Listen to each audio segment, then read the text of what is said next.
A black maid's daughter gave her last $5 to a stranded stranger, unaware she was helping a lost billionaire. She never expected that one bus ride would end with a shocking revelation. No pay, no ride. The driver's command was brutal, leaving a confused elderly woman shivering on the curb. 12-year-old Amara froze. In her pocket sat a crumbled $5 bill, her family's entire emergency fund, essential for their survival. Using it meant no eggs for dinner, but watching this cruelty felt worse. With shaking hands, Amara jammed her foot in the door and dropped her last cash into the box. She didn't know she was saving a billionaire. She only knew she couldn't look away. A single tarnished quarter can weigh more than a bar of gold when it is all you have left. 12-year-old Amara Jackson stood on the corner of the wealthiest street in the city, clutching a silver dog tag in one hand and her bus fare in the other. She watched the sleek black sedans glide by, wondering if anyone inside them ever worried about how they would get home. The December wind in Highland Park was different than the wind in the South Ward. Here on the wide avenues lined with ancient elms and frosted hedges, the breeze smelled of pine wreaths and expensive fireplaces. It drifted through the snow-dusted branches with a gentle whisper, polite and reserved. In the South Ward where Amara lived, the wind had claws. It screamed through cracks in the window frames and carried the scent of exhaust and frozen asphalt. Amara tightened her grip on the plastic grocery bag she carried. Inside were her mother's work clothes, a gray uniform and a white apron that smelled faintly of lavender polish and bleach. Her mother, Keisha, was still inside the sprawling limestone mansion behind the iron gates, finishing the marble floors. Keisha had hurt her back the week before, a dull ache that turned into sharp spasms by the afternoon. So, Amara had come after school, sneaking in through the service entrance to scrub the baseboards and dust the high mantels, while her mother handled the heavy vacuuming. It was a secret arrangement. The homeowners, the Vanderbilts, did not like children. They especially did not like the children of the help, seen or heard. Amara adjusted her puffy winter coat, which was a size too big. She was tall for 12, with deep mahogany skin and thick braids that she kept tucked under a knit beanie to keep the snow out. Her eyes were a deep, watchful brown, the kind of eyes that saw everything but expected nothing. Against her chest, hidden beneath her thermal shirt, lay the cold metal of her grandfather's dog tags. They were her talisman. Sergeant Elias Jackson, the medal read, a hero from a war everyone respected, even if they had forgotten his family. She checked the time on the cracked screen of her old phone. The number 66 bus was due in 5 minutes. If she missed it, she would have to walk 4 miles in the sub-zero wind. She reached the bus stop, a lonely shelter situated under a flickering street lamp at the edge of the affluent district. It was the borderline. On one side, the mansions stood tall and proud. On the other, the road dipped down toward the highway that led to the rusted steel mills and the tenements. Amara sat on the edge of the frozen metal bench. She wasn't alone. Sitting on the far end was an older woman. She looked out of place, like a piece of crystal left out in a blizzard.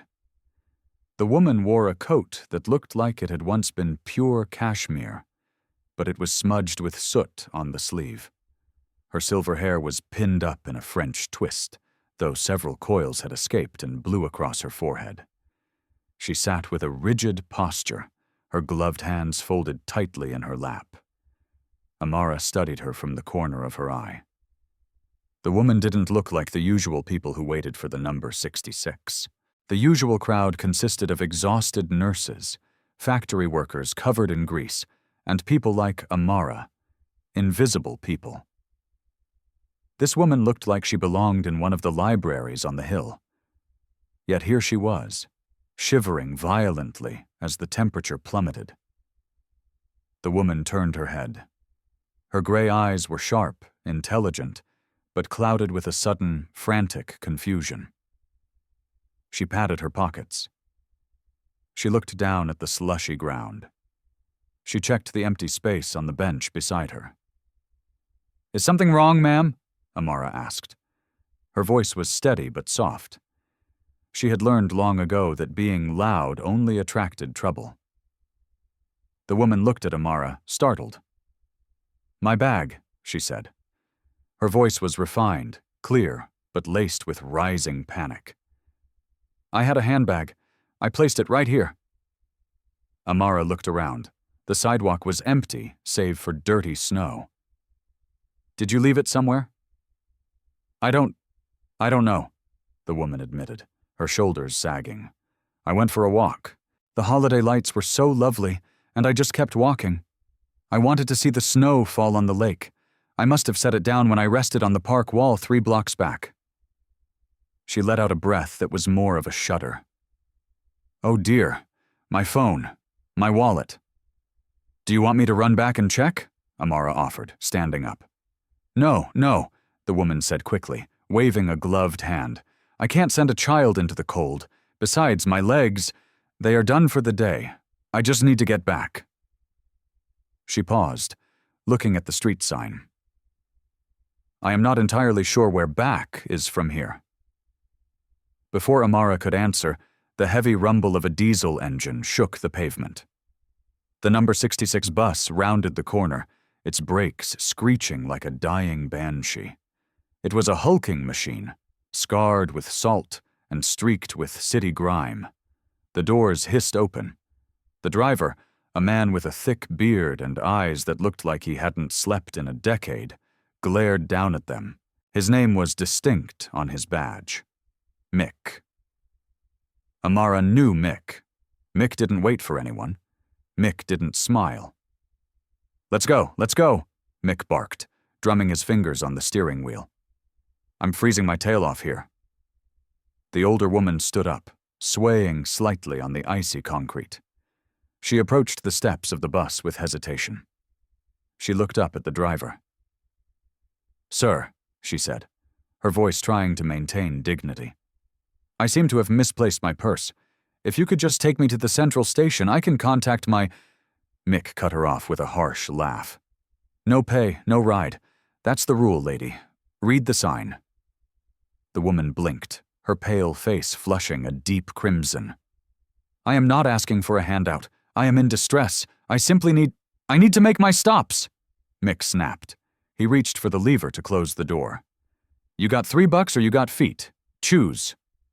The cruelty of it made Amara's stomach turn. She saw the older woman shrink. It wasn't just embarrassment.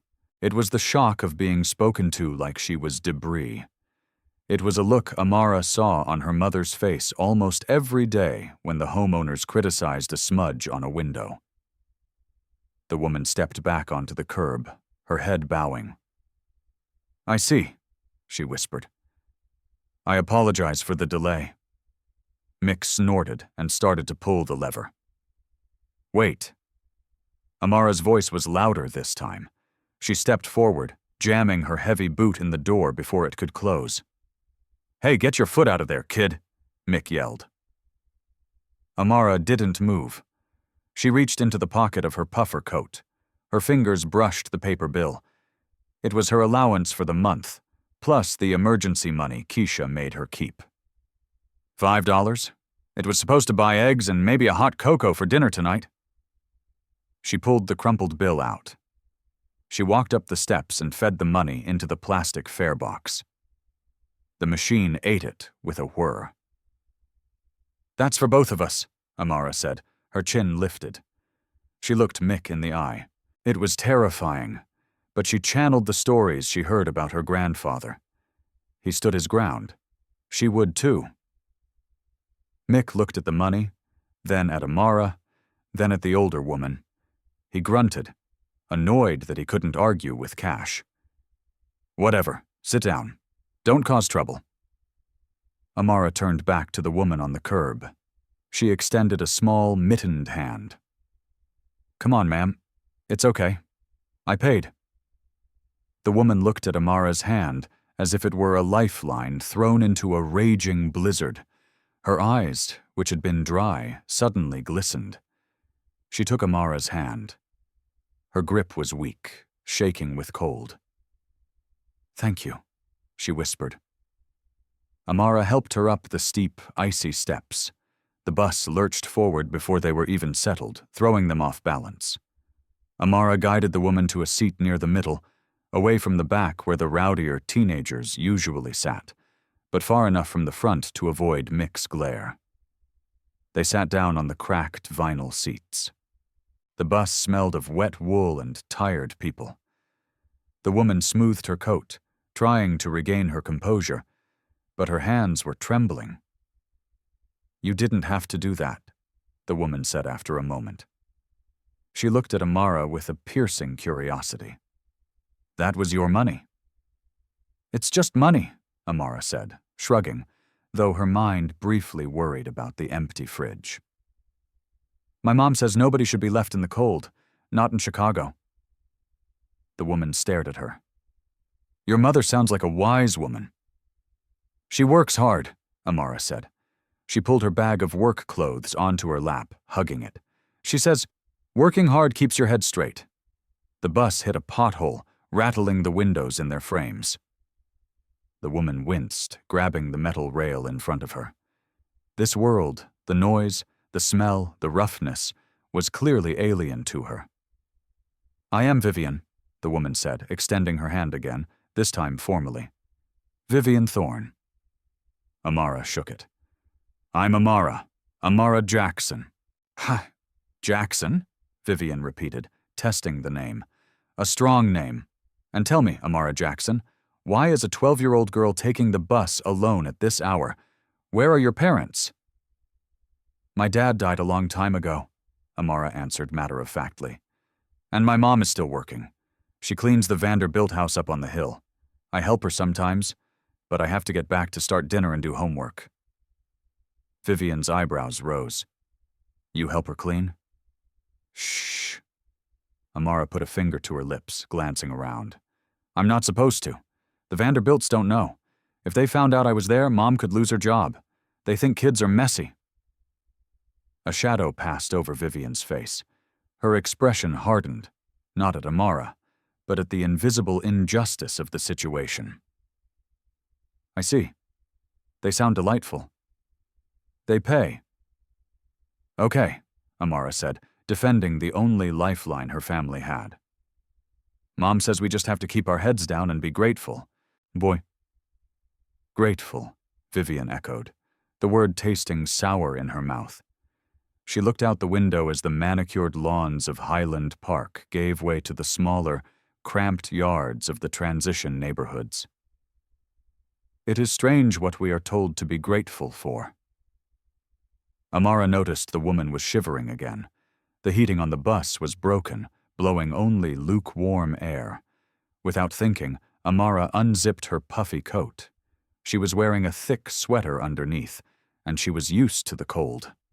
"Here," Amara said, taking the coat off. "Put this over your legs, it helps." "Oh, my dear, I couldn't," Vivian protested, looking at Amara's arms. "You'll freeze." "I'm fine," Amara insisted. "I'm tough. Grandpa's blood." She draped the coat over Vivian's knees. Vivian touched the synthetic fabric. She looked at Amara, really looked at her, past the knit hat and the tired eyes. She saw the silver dog tags hanging against the waffle-knit thermal shirt. "Is that your father's?" Vivian asked, pointing to the tags. "My grandfather," Amara said, her hand instinctively going to the metal. "Sergeant Elias Jackson. He was in the war. He saved his whole platoon. He got a medal and everything." Vivian's breath hitched. She leaned in closer, her gray eyes widening. "Elias Jackson from the 369th? Amara nodded vigorously. "You heard of him?" "Heard of him." Vivian's voice dropped to a whisper. The confusion that had plagued her at the bus stop seemed to evaporate, replaced by a sharp, intense clarity. "My late husband, he spoke of a Jackson, a man who pulled him out of a burning transport when everyone else had run. The bus screeched to a halt at a red light. The silence between them was heavy, filled with the ghosts of 40 years ago. "He never talked much about it," Amara said softly. "Mom said he was sad a lot, but he was brave." "Yes," Vivian said, her eyes glistening again. "He was very brave." She looked at Amara with a new expression, a mixture of awe and heartbreak. "And here you are, his granddaughter, paying my fare." "He would have done it," Amara said simply.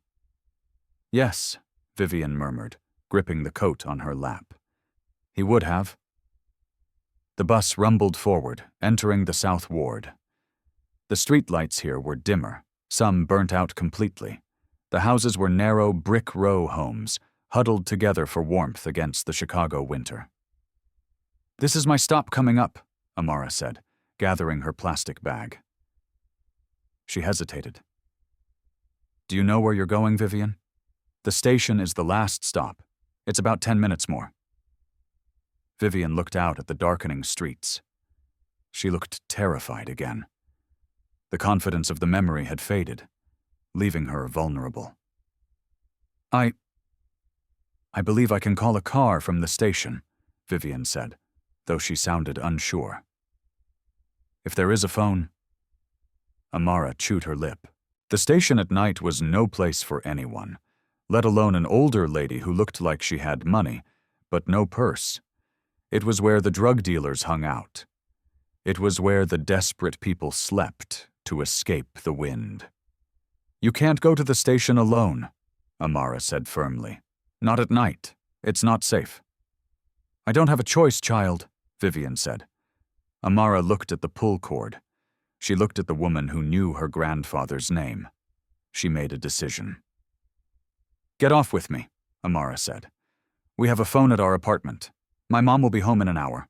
You can wait where it's warm. We have tea." Vivian hesitated. "I couldn't impose." "You're not imposing," Amara said. She stood up and pulled the cord. The bell dinged. "You're a friend, and Jacksons don't leave friends behind." Vivian Thorne, one of the wealthiest women in the state, a woman who had hospital wings named after her family, looked at the hand of the maid's daughter. She took it. "Okay," Vivian said. "Lead the way, Sergeant." The stairwell of the apartment building smelled of boiled cabbage and floor wax. It was a steep climb to the 3rd floor, and Amara moved slowly, listening to the labored breathing of the woman behind her. Vivian gripped the banister with a gloved hand, her knuckles white. The wood was rough, painted a thick institutional gray that chipped away to reveal older, darker layers beneath. "Just one more flight," Amara encouraged, pausing at the landing. "We have the best view. You can see the skyline from the kitchen window." Vivian nodded, unable to speak. She was a woman accustomed to elevators lined with mirrors and carpets that swallowed the sound of footsteps. This vertical ascent was a trial not just of her endurance, but of her understanding of the world. She had passed buildings like this in her limousine for decades, viewing them as vague brown blurs in the periphery of her life. Now she was inside the blur. Amara unlocked the door to apartment 3B. The lock was tricky. It required a jiggle to the left and a hard shove. The door swung open with a groan of dry hinges. "Welcome to the castle," Amara said, a small ironic smile playing on her lips. The apartment was small, barely larger than the walk-in pantry in Vivian's estate, but it was aggressively clean. The linoleum floor, though patterned in a faded 1970s floral, shone under the single overhead bulb. The walls were painted a soft cream, covered in framed drawings of birds and pressed flowers. Cheap art, but arranged with the precision of a gallery. Vivian stepped inside, pulling her coat, Amara's coat, tighter around herself. The air in the room was chilly, perhaps colder than the hallway. She noticed blankets draped over the back of the sofa, and rolled up at the bottom of the drafty window frames. "Sit here," Amara instructed, pointing to a velvet armchair that had clearly seen better days. A crocheted afghan was folded neatly over the arm. "I'll make tea. Do you like peppermint? It's all we have." "Peppermint would be lovely," Vivian said, sinking into the chair. Her legs throbbed as Amara bustled about the kitchenette, a tiny corner with a stove, a sink, and a humming refrigerator. Vivian let her eyes wander. She saw the details that pride tried to hide. There was a stack of envelopes on the small dining table, organized by size. The top one had red lettering, "Urgent." Beside it lay a pair of reading glasses with a taped arm. The refrigerator door was covered in magnets, but instead of photos of vacations or parties, there were coupons, dozens of them. 50 cents off bread. Buy one, get one free tuna. It was a mosaic of survival. Amara placed a chipped mug on the low coffee table. Steam curled up, smelling of sharp mint. "Mom will be home soon. She usually gets off at 6, but with her back, she takes the slow bus." "Her back?" Vivian took the mug, wrapping her cold hands around it. The warmth was instant and merciful. "She heard it lifting a sofa at the Vanderbilt house," Amara explained, leaning against the counter. "Mrs. Vanderbilt wanted the rug moved 3 inches to the left.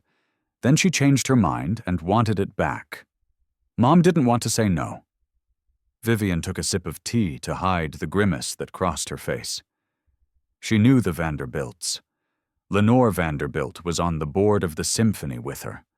Lenore was a woman who claimed to love delicate adagios, but treated people like instruments to be played and discarded.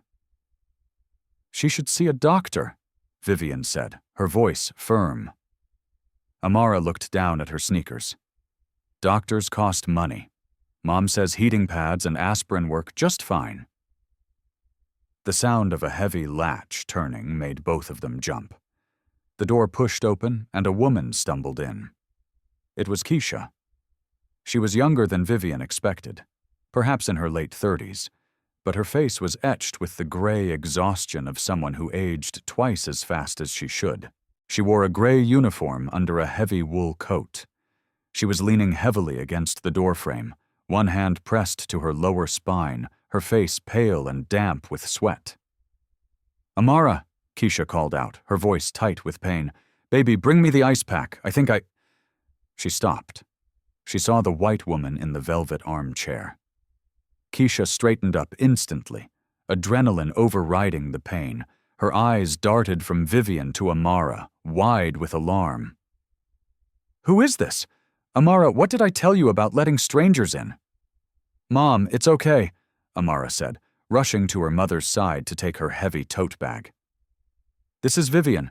She lost her purse and Mick wasn't going to let her on the bus. She knows Grandpa's regiment." Keisha blinked, the protective anger fading into confusion. She looked at Vivian. Really looked at her. She saw the quality of the coat beneath the grime, the posture, the silver hair. Keisha knew the look of old money. She scrubbed the floors of it every day, but she also saw the trembling hands and the lost expression. "Mrs. Vivian?" Keisha asked, stepping forward with a slight limp. Vivian set the tea down and stood up despite her aching joints. "Mrs. Jackson, please forgive the intrusion. Your daughter was my savior tonight. I found myself stranded, and she was kind enough to offer me shelter." Keisha looked at Amara, a mixture of pride and worry softening her features. "She's got a good heart, too big for her own good sometimes." She turned back to Vivian. "I'm Keisha. I apologize. The place is a mess." "It is immaculate," Vivian corrected her gently. "And warm?" Keisha let out a dry laugh as she unbuttoned her coat. "It's not warm, ma'am. The heater's been busted since Tuesday. We're using the oven for heat when the landlord isn't looking." She winced as she moved towards the kitchen. "Can I get you something to eat? We don't have much, but I can make toast or soup." Vivian saw the way Keisha moved. stiff, guarded, every step a calculation of pain management. "No, thank you. I have imposed enough." "Nonsense," Keisha said. She opened the refrigerator. From her vantage point, Vivian could see inside. It was stark. A half-gallon of milk, a jar of relish, a carton of eggs, and a solitary wilting head of lettuce. The emptiness was not just a lack of food. It was a silent scream.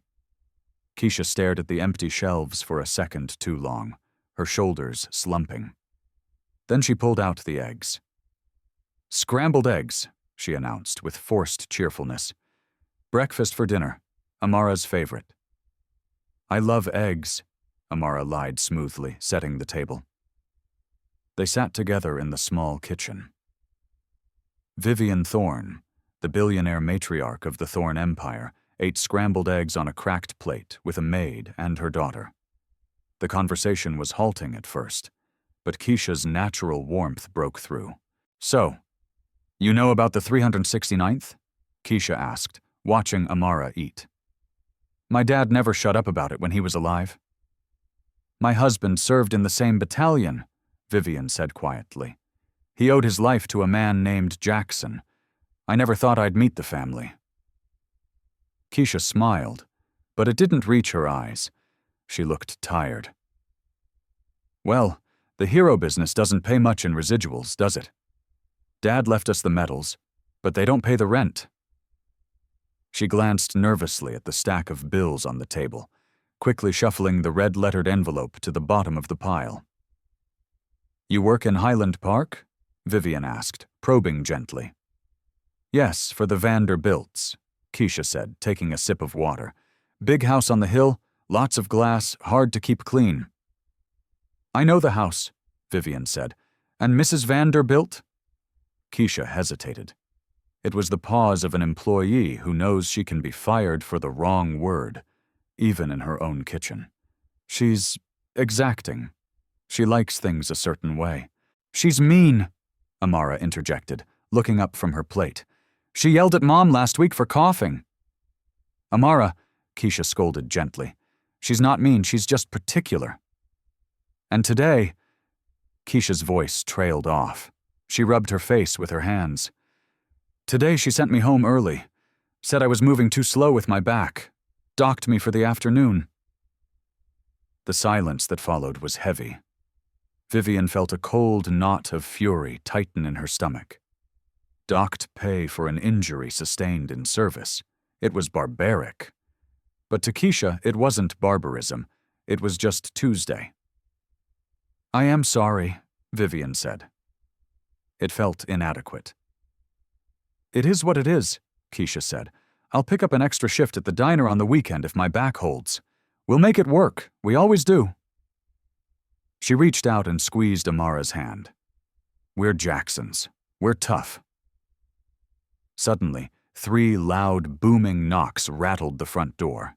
The sound was authoritative, demanding. It wasn't a visitor, it was a summons. The color drained from Keisha's face. She froze, her hand gripping Amara so hard the girl flinched. "Don't answer it," Amara whispered. "I have to," Keisha whispered back. "If I don't, he uses the key." Keisha pushed herself up from the table, groaning as her back protested. She walked to the door and opened it a crack. A large man stood there. He filled the doorframe, wearing a grease-stained jacket and a baseball cap pulled low. He didn't look at Keisha's face. He looked at the apartment behind her. "Mr. Grady," Keisha said, her voice trembling slightly. "I thought you were coming on Friday." "Friday was yesterday, Keisha," Mr. Grady said. His voice was gravelly and loud enough for Vivian to hear every word clearly. "You're 5 days late again." I know, Keisha pleaded, holding the door so he couldn't see inside.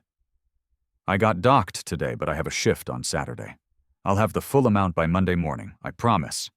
"Monday isn't good enough," Grady spat. He pushed the door, forcing Keisha to stumble back. He stepped into the entry.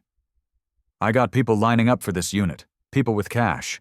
You think I'm running a charity here? Please, Keisha said, her voice cracking. I have a little girl. We have nowhere else to go in this weather. That's not my problem, Grady said coldly. He pulled a folded paper from his back pocket and slapped it against the wall. This is your 3-day notice. You pay up by Thursday at noon, or the sheriff puts your stuff on the curb. All of it. Keisha stared at the paper, tears welling in her eyes. Thursday? That's impossible. Mr. Grady, please. Thursday, he repeated. He turned to leave, but his eyes caught sight of Vivian sitting at the table. He paused, sneering. You got money for guests? You got money for extra mouths to feed, but you ain't got my rent? She's just a friend, Keisha defended weakly. Tell your friend to chip in or you're both out, Grady growled. He slammed the door shut, the sound echoing like a gunshot in the small room. For a long moment no one moved. The vibration of the slam seemed to hang in the air. Keisha stood by the door, her hand covering her mouth, her body shaking with silent sobs. She looked smaller than she had a moment ago, defeated, broken by the weight of a few $100s. Amara ran to her mother, wrapping her arms around Keisha's waist, burying her face in the gray uniform. Vivian sat frozen in the velvet chair. She looked at the mother and daughter clinging to each other in the dim light of the kitchen. She looked at the 3-day notice stuck to the wall. She touched the pocket of her coat where her checkbook usually sat. It was gone. She had no phone. She had no wallet. She was effectively powerless in this moment.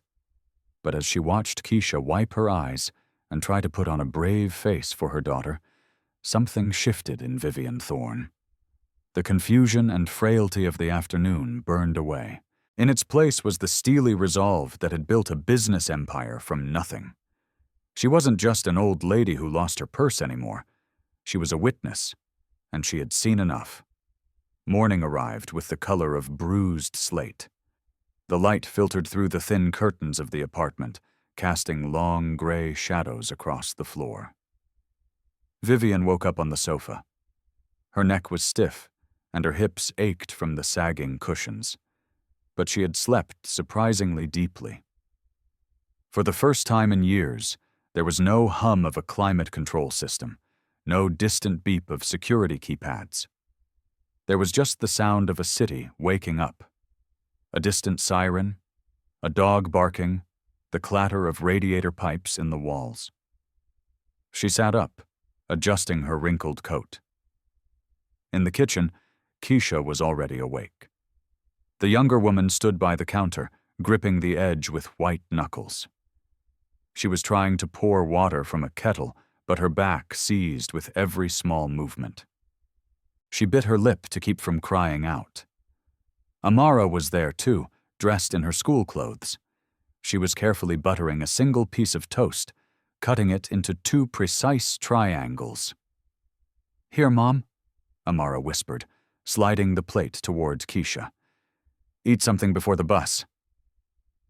"I can't," Keisha murmured, her face pale and clammy. "My stomach is in knots. If Grady comes back—" "He won't come back until Thursday," Amara said, trying to sound brave. "We have time." Vivian stood up. The movement drew their attention. She smoothed her hair, which was in disarray, and walked toward them.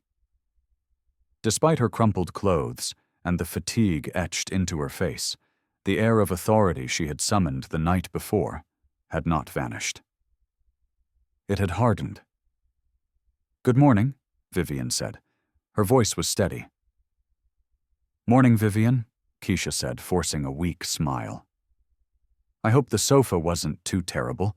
I have to get to work, but Amara can walk you to the station on her way to school." "I will not be going to the station," Vivian said. She looked at the old, yellowed rotary phone mounted on the wall near the refrigerator. "And neither will you. Not today." Keisha paused, the kettle shaking in her hand. "I have to work, Vivian. If I don't show up, Mrs. Vanderbilt will fire me. And if I get fired, we lose this place on Thursday for sure." You are in no condition to scrub floors, Vivian stated. She walked over to the phone. May I? Keisha looked confused but nodded. Local calls are free, but I don't think… Vivian picked up the receiver. She didn't dial 911. She didn't dial a taxi service. Her fingers moved over the keypad with memory and precision, punching in a number she had known for 30 years. She waited. 1 ring. 2. It is me, Vivian said into the receiver. The voice on the other end was audible only as a frantic, high-pitched mumble. Vivian cut it off. Stop panicking, Marcus, I am fine, she said. Her tone was no longer that of a confused grandmother. It was the tone of a woman who moved markets with a whisper. I am in the South Ward, 402 King Drive, apartment 3B. She paused, listening. No, do not bring the police and do not bring the ambulance. Bring the car, the Lincoln, and Marcus, bring the boys. I have guests. She hung up the phone with a decisive click. The silence in the kitchen was thick. Keisha stared at her. Amara stopped chewing her toast. Who is Marcus? Amara asked. A very distinct man who worries too much, Vivian said. She turned to Keisha. Keisha, I need you to trust me. Do not go to work today. I can't just skip, Keisha argued, her voice rising with panic. I don't know who you called, but I live in the real world, Vivian. In the real world, if you don't work, you don't eat. I have to go. She grabbed her bag, wincing as she slung it over her shoulder. I'm sorry. You can stay here until your ride comes. Just lock the door when you leave. Keisha, wait, Vivian said. She didn't shout, but the command stopped Keisha at the door. Please, give me 20 minutes. If you still want to leave after that, I will not stop you. Keisha looked at the clock. Then she looked at her daughter. Then she looked at the old woman who had slept on her couch. There was something in Vivian's eyes, a fierce gray intelligence that made Keisha hesitate. 20 minutes, Keisha whispered. Then I have to catch the 7:15. They waited. The minutes ticked by like hours. Keisha paced the small living room, checking her watch every 30 seconds. Amara sat by the window, watching the street below. Vivian sat back in the armchair, hands folded in her lap, staring at the peeling paint on the ceiling as if she were planning a renovation. At the 18-minute mark, the atmosphere on King Drive changed. It started as a vibration in the floorboards. Then came the sound. Not the rattle of the city buses or the cough of old sedans, but a deep, powerful purr. It was the sound of precision engineering. Mom, Amara said, pressing her face against the glass. Mom, come look. We have to go, Keisha said, reaching for the doorknob. No, Mom. Look. Keisha walked to the window. She looked down. Turning onto their narrow, pothole-riddled street was a convoy. 3 black SUVs, massive and gleaming, moved in a tight formation. They looked like sleek sharks swimming through a muddy pond. In the center of the formation was a long black limousine with tinted windows and diplomatic flags on the fenders. The convoy double-parked directly in front of their building, blocking the entire street. Neighbors were already stepping out onto their stoops. People were pointing. In this neighborhood, cars like that usually meant a federal raid or a funeral for a crime boss. Oh my God, Keisha breathed, stepping back from the window. It's the feds, or the mob. Vivian, who is coming for you? My family, Vivian said simply. She stood up. Shall we? I'm not going out there, Keisha hissed, backing away. I haven't done anything wrong. Amara, get away from the window. Keisha, Vivian said, her voice soft but firm. She reached out and took Keisha's rough, work-worn hand. You did the one thing that mattered. You opened your door. Now let me open mine. There was a heavy knock at the door. Not the rude pounding of the landlord, but 3 crisp, respectful raps. Amara ran to open it before Keisha could stop her. Standing in the hallway was a man who looked like a mountain carved into the shape of a butler. He was 6'4", wearing a wool coat that cost more than the entire apartment building. He had an earpiece and a face made of granite. This was Marcus. Behind him stood 2 other men, equally large, scanning the hallway. Marcus looked at the small girl. He looked at the terrified mother. Then his eyes landed on Vivian. The granite face cracked. His shoulders slumped in visible relief. "Mrs. Thorne," Marcus said, his voice thick with emotion. He stepped into the room and bowed his head deeply. "We have been extremely concerned." "I know, Marcus," Vivian said, walking over and patting the giant man on the arm. "I went for a walk. It got extended." "The board is in a panic. Your son is flying in from London," Marcus said. He scanned the room, his eyes narrowing at the poverty, the drafty window, the meager toast on the table. "Are you injured, madam? Did these people, Vivian interrupted, her voice sharp as a whip, "saved my life. They are to be treated with the utmost respect. Is that clear?" "Crystal, madame," Marcus said, straightening up. He turned to Keisha. "Ma'am, my apologies for the intrusion." Keisha was pressed against the kitchenette counter, shaking. "Mrs. Thorne," she whispered. "Thorne? Like the bank? Like the Thorne Tower? Like the Thorne Group?" "We learned about them in social studies," Amara whispered, her eyes wide. "They own everything." Vivian turned to them. The mask was fully off now. She wasn't the frail old lady on the bus. She was the matriarch of an empire. "Keisha," Vivian said, "you mentioned you work for the Vanderbilts?" "Yes," Keisha squeaked. "And you are worried about Mrs. Vanderbilt firing you?" "Yes." "Mrs. Vanderbilt does not have the authority to fire you," Vivian said calmly.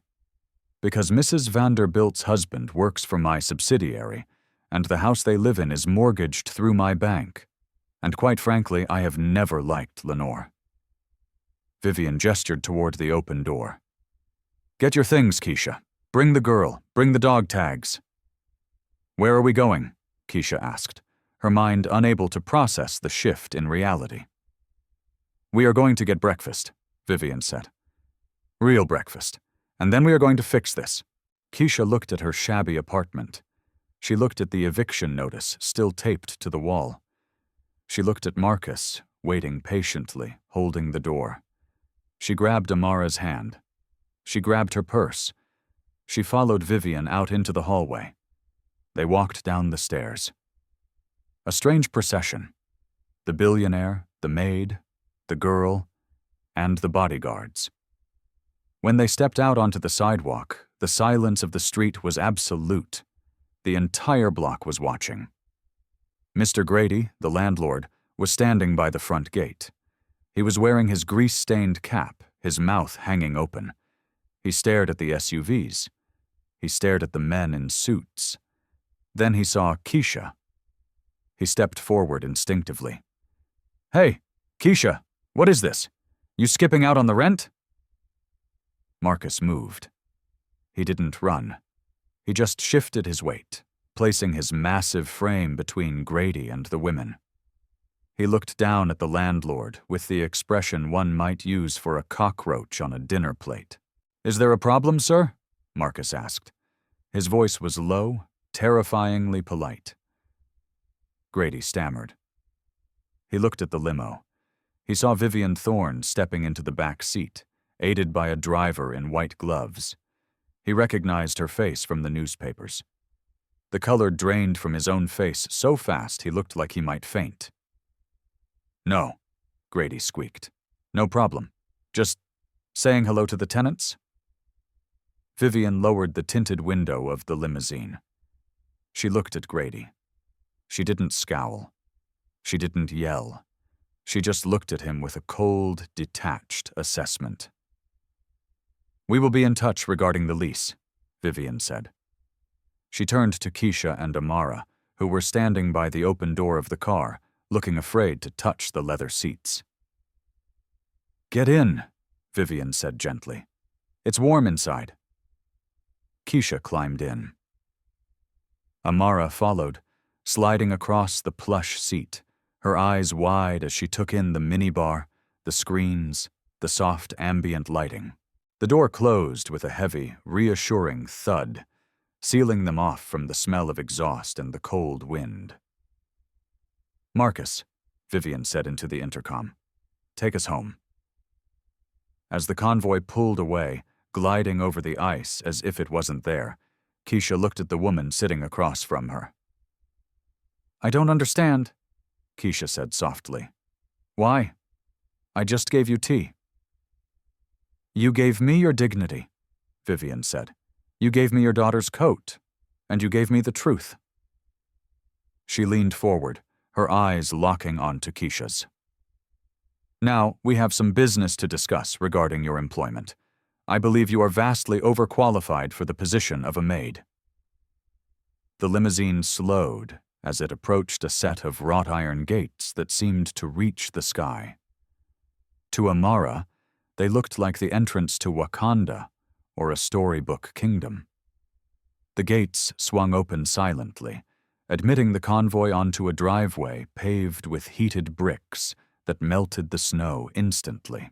They drove past acres of rolling white lawns, fountains that had been winterized into ice sculptures, and statues of lions that watched them pass with stone eyes. Keisha sat in the corner of the leather seat, her hand pressed against the window, her mouth slightly open. She had cleaned houses for 20 years. She had seen wealth, but she had never seen this. This wasn't just money. This was history. The car stopped in front of the main house, a sprawling limestone manor with ivy claiming the walls and windows that reflected the gray clouds. Marcus opened the door. "Welcome to the Thorn Estate, madam." Vivian stepped out, looking energized by the familiar air of her home. She beckoned to Keisha and Amara. "Come, the chef has been warned." Inside, the house was warm and smelled of beeswax and fresh lilies. It was quiet, but not the empty silence of the Vanderbilt house. This silence felt peaceful, like a library before it opens. "First things first," Vivian announced, handing her coat to a passing staff member. "Health." A man in a tweed suit was waiting in the grand foyer. He carried a leather medical bag. "Dr. Evans," Vivian said, "thank you for coming on such short notice." "For you, Vivian? Always," the doctor replied. He turned his kind eyes to Keisha.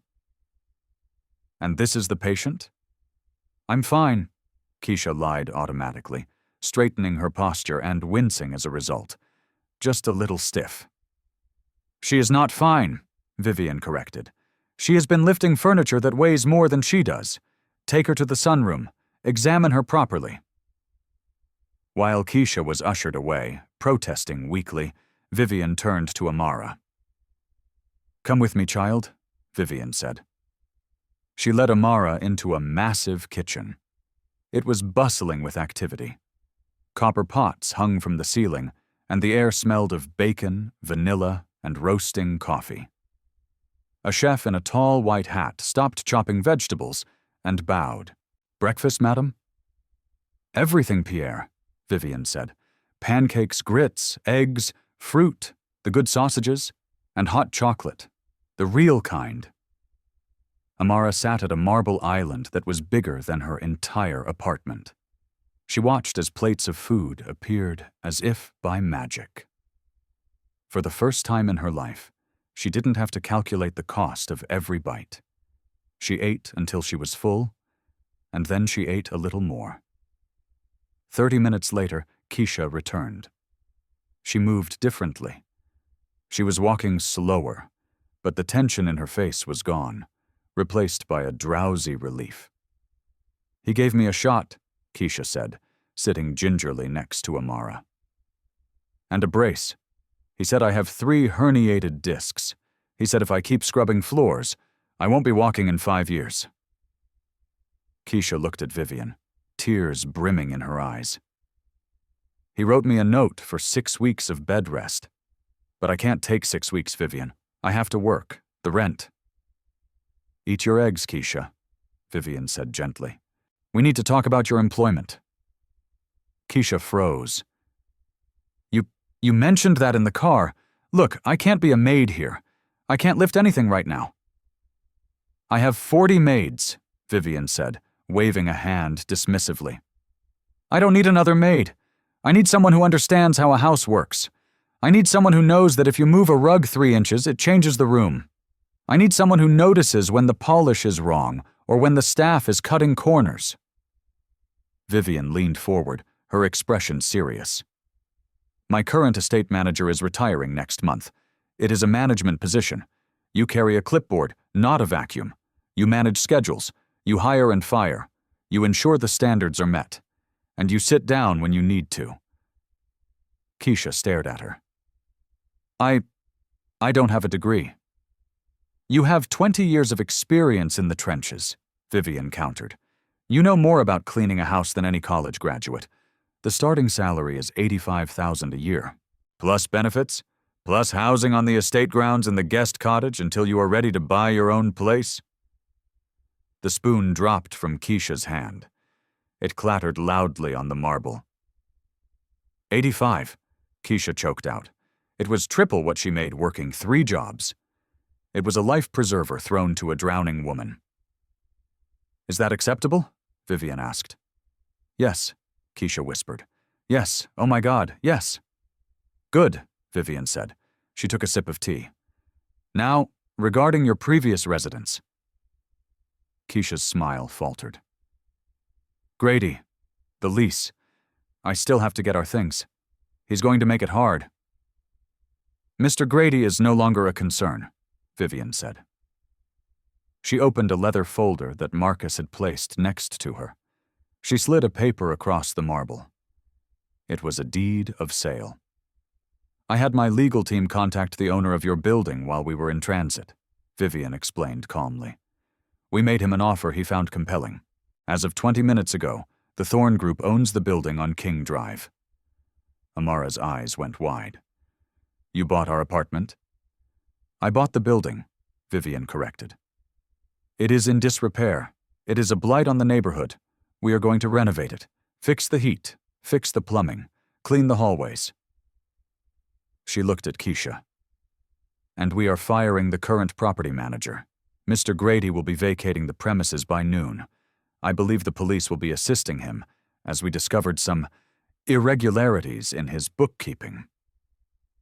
Keisha let out a laugh that sounded half like a sob. The monster under the bed hadn't just been scared away. He had been evicted. We will need a new manager for the building, Vivian continued. Someone to oversee the renovations and ensure the tenants are treated with dignity. I thought perhaps you could oversee that project as well, from your desk, of course. Keisha covered her face with her hands, her shoulders shaking. Amara hopped off her stool and wrapped her arms around her mother. They held each other, the weight of 1,000 sleepless nights lifting off their backs. Thank you, Keisha sobbed. Thank you. Do not thank me yet, Vivian said softly. I have a payment to collect. Keisha looked up, wiping her eyes. Anything. The dog tags, Vivian said. May I see them? Amara reached under her shirt and pulled out the silver chain. The metal was warm from her skin. She handed them to Vivian. Vivian took the tags with trembling hands. She ran her thumb over the raised letters. Sergeant Elias Jackson. Marcus, Vivian said quietly. The butler stepped forward and placed a small, framed photograph on the counter. It was black and white, the edges yellowed with age. It showed 2 young men in muddy fatigues standing in front of a jeep. They were dirty, exhausted, and smiling with their arms around each other's shoulders. One was clearly Amara's grandfather.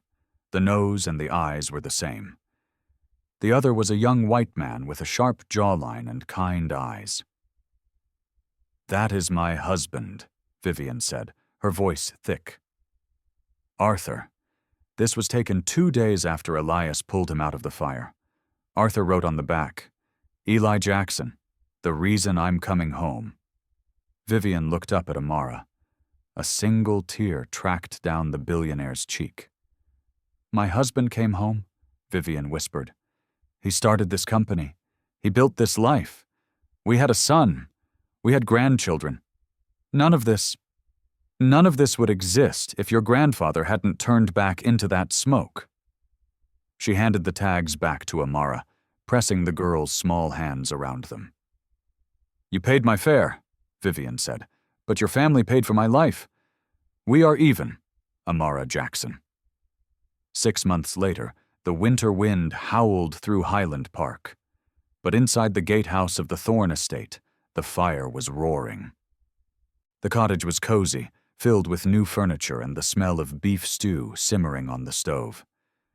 Keisha sat in a leather armchair, her feet propped up on an ottoman.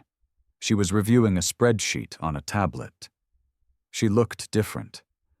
Her skin was bright, the dark circles were gone, and she wore a soft cashmere sweater instead of a uniform. The front door burst open, and Amara ran in, cheeks flushed from the cold. She was wearing a thick winter coat and a private school uniform, a plaid skirt, and a blazer with a crest. Mom, Amara yelled, kicking off her boots. I got an A on the history project, and Marcus taught me how to drive the golf cart. Slow down, speed racer, Keisha laughed, putting the tablet down. Wash up. Dinner is in 10. Amara ran to the sink. As she washed her hands, she looked out the window. Across the great lawn, the lights of the main house were twinkling. She could see the silhouette of Vivian in the window of the library, reading. Every Sunday they had dinner together. Vivian, Keisha, and Amara. They talked about school, about the estate, about the renovations at the old apartment building where the heat now worked, and the rent was fair. Amara dried her hands and reached into her pocket. Her fingers brushed against 2 things, the cool metal of her grandfather's dog tags and a single shiny coin. She pulled the quarter out and looked at it. It was just a piece of metal. It couldn't buy much. A gumball, a few minutes on a parking meter. But once, on a freezing afternoon, when the world felt huge and cruel, $5 and a little bit of courage had bought a miracle. Amara smiled, flipped the quarter in the air, caught it, and put it back in her pocket. Coming, Mom? She called out. She sat down at the table, safe, warm, and home. And so we leave Amara safe and warm, flipping a quarter that represents so much more than just 25 cents. It's a reminder that a single moment of courage on a cold bus can buy a miracle. I hope this story allowed you to step out of the cold wind and into the warmth just like Keisha finally did. I'd love to know where you were while listening. Maybe you were winding down after a hard shift or sitting with a hot cup of tea like Vivian and Amara. Let me know in the comments. I read them all. If you want to ensure we cross paths again for more stories about hidden heroes, hitting like and subscribing makes a huge difference. Thanks for spending this time with me.